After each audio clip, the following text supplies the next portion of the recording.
Hi, I'm Midge Shoemaker, and today is day 19 of my doing 100 days of YouTube videos and focusing on gratitude. So, yay for day 19, 81 days to go.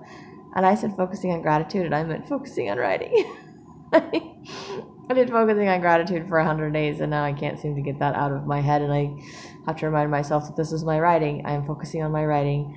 And I did do some writing today. I did a little bit before I went to work. I did quite a bit of revising in Lenoy and the Teachers of Powers. My one friend, she did a lot of comments in the chapters. I finally read all of her comments. I disagree with several of them, but that's okay. But she did point out a lot of things that didn't make sense to her. So she asked a lot of questions, which I thought was really good for me because I was like, oh, I thought that was obvious. I thought that was obvious.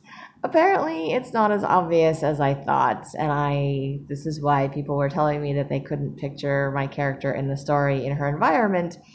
They couldn't figure out where she was at, what she was doing, and I was like, okay, well, thanks to my one friend that's doing my book covers, she's, explained to me what doesn't make sense, or she's asked questions like, what does this mean? What does this mean?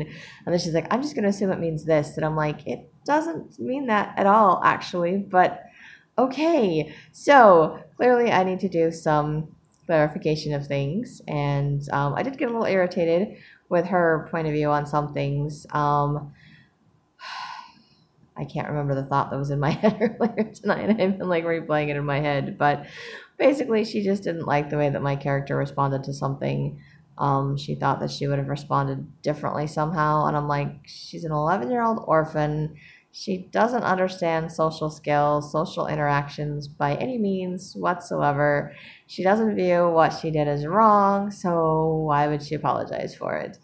And she doesn't feel like she destroyed something beautiful to create something beautiful. She feels like she just created something beautiful out of, trash, which is what she's done her entire life. This is kind of a little bit of a spoiler alert, but literally this is like the first 4 chapters of a 22 chapter book, so hopefully it's not too much of a spoiler alert. But apparently that annoyed my friend to the point that she doesn't want to read the rest of my book. So I'm like, well, I can go back and fix some of it, but she's still not going to apologize because she's still going to be an 11-year-old orphan brat that doesn't see a reason to apologize. So I just need to clarify that apparently. Anyway, and I don't know, maybe my friend didn't have that many issues with siblings growing up, but I'm like, I had siblings, lots of them, and fought all the time. And there was this whole thing, I'm like, they have to apologize first. And I was like, well, you started. It's like, no, they have to apologize. No, you have to apologize. I was like, nobody wants to apologize. And it's like, okay, somebody has to apologize first, because basically you're both wrong. Or somebody started the fight. The fight has to end. Somebody has to stop it. And of course, I was usually the one that ended up doing all of that, playing the mediator and doing the separating and all of those things. So I have all of those memories in my head that I'm like, kids act that way. Plus, I have my daughter that likes to argue with me, and she's about that age too. So I'm just like, yay, this is fun. So I don't see anything wrong with the way that my character responded. No one else has had an issue with the way that my character responded. But it was a reminder to me that I do have the choice. I don't have to rewrite my entire book to please one person. I can write the book that works best for me. I can be grateful for the things that work. My 12-step program, they have a little saying, take what you like and leave the rest. So I can take what works for me. I can take what I can learn from that. And then I can just let go of the rest. I'm having a hard time letting go of the rest. I don't need it. I don't need to hold on to it. My friend is expressing her opinion. It's just her opinion. It differs from mine. And maybe her opinion would be a little bit different if I had put in a little bit more description and explained things a little bit better. So, that I'm trying to think how to explain things again, and my brain is going like, I have to create more stories. I don't want to write more stories. I'm just prolonging the inevitable. And the other part of my brain is like, hey, that's it. I'm done. We're just done. I don't want to do this anymore. I can't do this anymore. I'm done. And after the night I had tonight, I just want to be done. I just do. But I'm not done. I know I'm not done. I know I need to finish my books. And I did get some insights or ideas of, little prologue or something to kind of explain a little bit more of the backstory to make it a little bit more I guess, the character a little bit more believable or understandable. Because I jumped into the story at the very, very beginning, which is kind of good because it drags people's attention into it. And like what my mentor was saying, that it's, fast food reading. So people just want to get in, they want to feel the crux of the story. They don't want to get distracted by all the other stuff. And then you just kind of leave hints at the background and the other things. And I, read that deep point of view thing. And it's like, you shouldn't be telling the reader something that the character in the book, the main character, whatever, doesn't understand. So if they don't know it from their point of view, the reader doesn't get to know it either.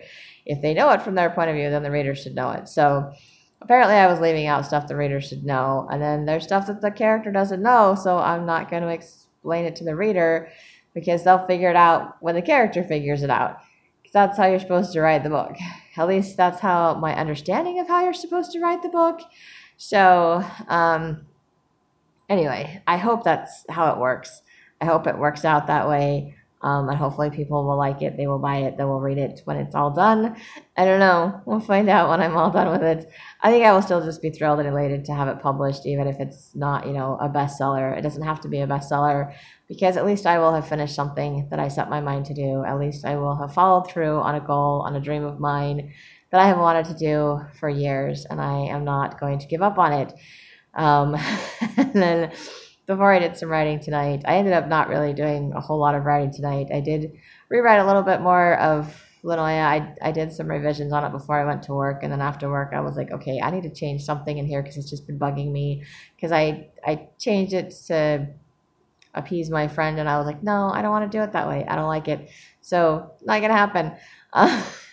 So I still added some stuff to the detail to clarify the position of one of the characters in the book, but I didn't do anything else with it. I was like, no, it's just gonna stay the way that it is because I like where the story goes there, and this is how I picture my kingdom. And just because it's not the same as how my friend pictures a kingdom doesn't mean that my way is wrong. It's different. Everybody's vision, kingdoms, countries, lands, made-up world is different, and it's based on their own beliefs and ideas and whatever. So mine are clearly different than my friends, which is okay. I'm fine with that. I'm trying to convince myself I'm fine with that.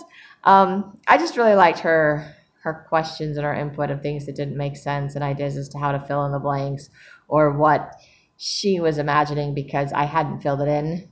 So I'm like, okay. So it just gave me a place to go instead of just, oh, it needs more detail. It's like, well, what kind of detail? What things are you not understanding? And those were the kinds of questions that I wasn't asking my beta readers, and those were the kinds of questions I wasn't getting feedback on. So it was nice to finally get some feedback to understand that, to be like, okay, this makes more sense now. And so I can go back and add stuff to it. And I hope the stuff that I'm adding makes it better. I will probably be sending it back to my friend and saying, okay, I made these adjustments, minor, but adjustments.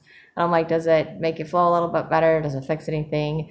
And then I may add a prologue because I was kind of popping in my head, a little backstory. And then I thought of a prologue before for my other book, The Fall of Espinglandia, that maybe I will still write. So tonight, instead of working on The Fall of Espinglandia, because I just stressed out, burned out, whatever tonight, I was like, I know I have to write something. I just basically went in there, fixed the part of the Linoya story that was bothering me, and then I just kind of wrote notes for the prologue for both books, the Linoya story and the Fall of Espinglandia story. And I'm like, and I may or may not actually write those at some point to go with the story, but I probably need to finish the story before I write them. But it helps to kind of at least write down the ideas so I can go back and look at it so I don't forget it. And I just didn't have the focus tonight to work on that. So yay for that. And I'm tired. I'm like, I just want to be done. And I keep trying to flip my schedule and do things. And then I was thinking tonight, I'm like, writers are crazy. I don't know if all writers are crazy, but I think writing makes me crazy sometimes. Seriously. Because to be a writer, you have to feel all of the emotions of all the characters that you put in the books. And you have to see things from each point of view, each perspective. And you have to do all of that plotting and scheming and all of those things. And it's like, oh yeah, I can create all of these really bad things, scary things. And it gives me an overactive imagination, which gets me in trouble in my real life, and not my fantasy worlds. Because my fantasy world I can control, my real life I can't. But sometimes I think my imagination runs away with me and imagines things that aren't there in my real world, which is not helpful to me. It also, of course, as I've mentioned before, the writing brings up a lot of emotions because in order to write the way the character's feeling, you have to feel the way the character's feeling. And maybe not all writers do that. Maybe they're really good at detaching themselves from the person that they're writing about and just writing the story. I want that talent. Really, I do. I don't have that talent. I literally put myself into my characters and I am writing them. I am feeling what they're feeling. I'm seeing what they're seeing. I'm describing it, hopefully in a way that they would describe it if it was, age appropriately. Maybe not because I'm way older than that. So I don't, I try to dumb it down and people like it's too dumb or they're too old, too young, too old. So I don't know. I give up. Don't use the same words, too much repetition. My friend did that in her book all the time, and I was fine. I was like, that's what I grew up in elementary school is fine. So I'm like, I don't know, maybe I should do that. But I didn't. I already learned how to not do that. So I'm trying not to do that. But I still think it's a good book. I still think it will be a good book when I get it revised and edited and published. Still not sure how long all of that's going to take. And a lot of it's going to be just having to push through a lot of the emotions and the triggers and things that are happening in my life right now. And a lot of the stuff that writing brings up, which is why I say writers are crazy. And if you're not crazy, you're going to become crazy by writing because you're going to be feeling a whole world of emotions. Kind of reminds me of that movie. I think it applies to actors as well as writers, apparently. First Wives Club. And the one lady that's the actor in there, is it Goldie Hawn, I think, plays that part? I can't remember. Really bad memory sometimes. Anyway, she's the actress and she gets all upset because someone tells her she doesn't have any emotions. And she's like, I'm an actress. I have all of them. So, and then she like throws her something anyway.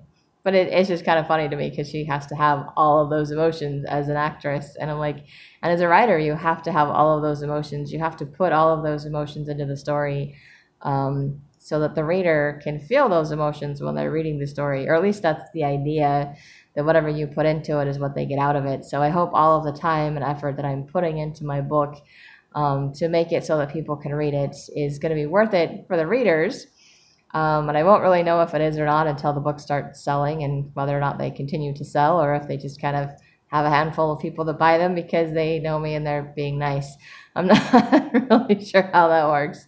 Or because I just suck at marketing, and which is probably going to be my next 100 days because I'm going to have to figure out how to market my books. I just hope I have a product to market by then. So that's kind of what I was thinking. And then, of course, this is kind of putting myself through all of this, bringing up all of the emotions, all of the triggers by writing and then journaling and all of those things. And it's like, yeah, my counselor was right. Be careful about your whole writing or you're going to bring up stuff you're not ready to deal with. So I'm bringing up stuff. It's fun. And then I'm living somewhere where I feel like I'm triggered by other stuff. And so I'm having all kinds of fun. Fun is not the right word for that. It's really not pleasant experiences. But I know I know that God is there for me, and I am grateful for that. And I am grateful that He is helping me to continue to follow through with my goals. And I know that that I will feel worse. It seems odd to me that it's like, I know I play my games and I haven't watched Netflix or TV or whatever in like a couple of weeks, probably since I started writing. I'm like, well, I don't have time to watch TV. I got to write. But I think I do those things because it helps me to avoid my feelings. It helps me to numb out, to suppress all of those things. And now I'm doing everything to bring up all of those old emotions and old triggers. And, the thing is, I really want to get them out of my system because I don't want them to keep coming up. I just want them to go away. And my counselor's like, well, if you do like exercises and other things, you can like, balance them out or push them down. And I was like, yay, I can keep pushing them down and being triggered, or I can get to where I've processed them out and those things happen and I'm just like, hey, whatever, it's no big deal. Because I'm not triggered by it anymore because the emotion is processed out, it's gone, it's done. I'm not reliving the nightmare that I had. And I don't like reliving the nightmare. I want it to end. I want it to go away. I really want it to go away.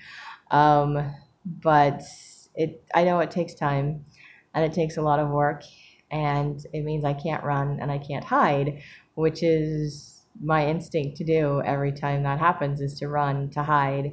And but it helped me to be a little bit more gentle with myself and not push myself to try to stop playing games or to stop avoiding my writing, because obviously that's why I'm avoiding it, is because it brings up a lot of stuff. It's a lot of stuff for me to work through. It's a lot of stuff to deal with. And of course, every time I get into my writing, I struggle to start, and then I struggle to make myself stop because I get excited about it. And of course, I sit down to take a couple of notes, and I'm like, I'm just going to do this. This is the basic idea. For half a page later is my basic idea that probably only needed to be like 3 sentences.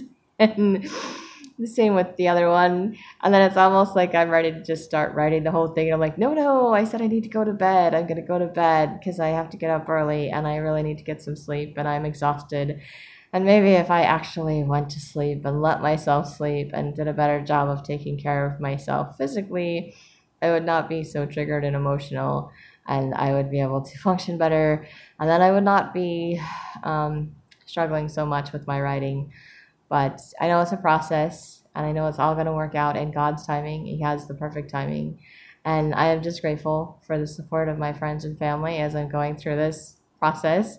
And um, I'm grateful to know that I am not alone. That really helps me a lot. And just grateful for the reminder that it's a process. Grateful that I can kind of look at things from all different aspects. One of the joys of being a writer, being able to see different points of views, because I have to write them. So it helps me with my friend who has a different point of view than me. And I'm like, well, that's her point of view, that's her opinion. And it helps me to separate, okay, what information is she giving me that I can use to make my book better? And what information is just her opinion that doesn't have any bearing on how I choose to write my book. That's just, different viewpoints. So, and I'm grateful that I can see those different viewpoints. I'm grateful that I can work towards letting that go. Still, those old default settings, they kind of creep in. It's really hard. And when I'm really triggered, I think it's harder to remember to focus on gratitude. But focusing on the gratitude helps me to feel lighter, safer, better, and it helps me be more willing to do my writing, which makes me grateful. I did my 100 days of gratitude before I did my 100 days of writing, or I do not think I would be able to survive my 100 days of writing. And I'm only 19 days into writing every day, and I'm already not sure how I'm going to survive the next 81 days, because this feels like it was harder than the gratitude list, and I thought that was hard. So, but I guess it's the joy of trying to improve my life and to follow through with my dreams. So it is something that is worth it. I am worth it. I am worth the time and the effort to do all of this, and the changes that it is going to make for me that are being internalized, not just on the surface, that are actually, feel like they're being internalized, rewriting my brain process, how I react to things, how I respond to things and people.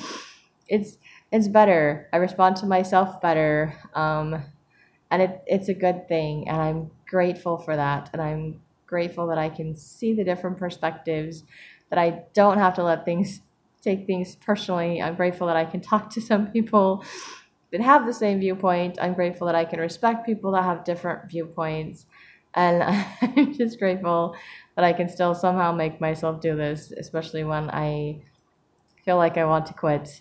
But I am stubborn, and I'm hoping to try to turn that stubbornness into determination to actually follow through with my goals and to not give up on myself, because I know God has never given up on me, and I don't want to continue to give up on myself. That is my old habits, my old patterns.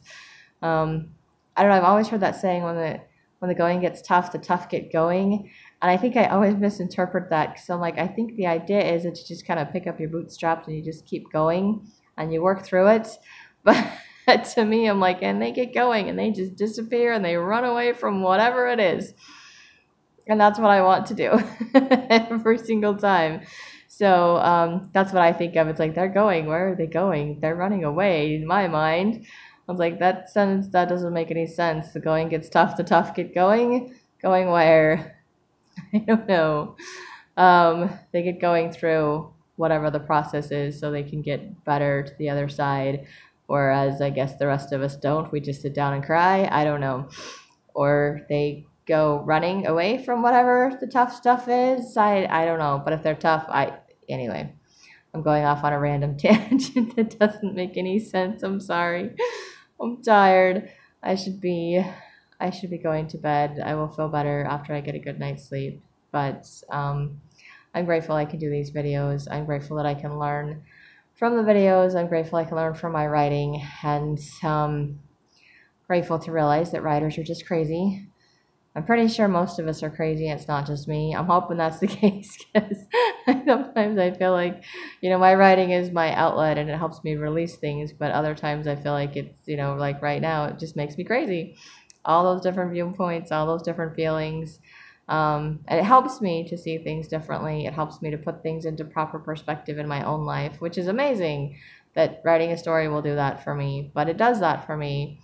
But at the same time, it brings up all of those emotions. I have to feel all of those emotions. And then I have that internal conflict, like, I'm going to do this, so determined to do this. And the other part of it is like, so determined to run away, so not going to do this. It's like a constant tug of war. And the question is, who is going to win? And so far, I think I'm winning. But the problem is on both sides. So it's just, am I going to win and actually follow through with my goals, which so far I'm doing? Or am I going to, at some point, just snap and be like, I'm done, I can't do this anymore? Which, honestly, today felt like one of those days. But I'm grateful that I did, in spite of how I felt. And I'm grateful I'm learning I may not be able to control my emotions, may not always be able to control how I react to things, but I don't have to let it define me or my day, and I don't have to let it stop me from finishing what needs to be finished. And when I'm stuck, I can just ask for help, and I'm grateful that I'm learning how to do that too. So lots of learning, lots of growing, lots of writing, lots of gratitude. And that's all I have for today. So if you like, hit like, subscribe, share if you think this will help someone else, and I hope you have a great day full of gratitude.